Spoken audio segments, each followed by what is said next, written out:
যে এই দেশে আমরা কোরআন ও সুন্নাহর বাইরে কোনো আইন আমরা করতে দেবো না। এটা আমাদের কমিটমেন্ট। এই কমিটমেন্ট আমরা সবসময় করেছি। আমি যখন আপনার জনগণের পৃষ্ঠার সঙ্গে বসেছিলাম, আপনাদের হয়তো অনেকে মনে থাকতে পারে, সেখানে যে 10টা বিষয় আমরা একমত হই, তার মধ্যে এই একটা বিষয় ছিল। এটা অনেকে মনে থাকতে পারে। সুতরাং এই কথা যারা ছড়ায়, অনেকেই আপনাকে বিভ্রান্তি সৃষ্টি করার জন্য বলে আমরা নাকি কোরআন ও সুন্নাহর আইন চাই না। নাউজুবিল্লাহ, আমরা সবসময় কোরআন ও সুন্নাহর মধ্যেই আমরা থাকতে চাই।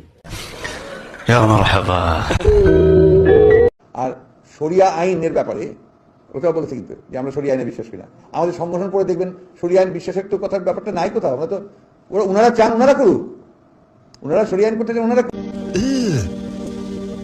Brother, what's that? What's that, brother? মুনাফিকরা আমানতদারিতা রাখবে না, কথা বলবে, আপনাকে ওয়াদা দিয়ে যাবে যে আমি আসলে এবার হবে, কাজ হবে, ঠিক কিনা বলে?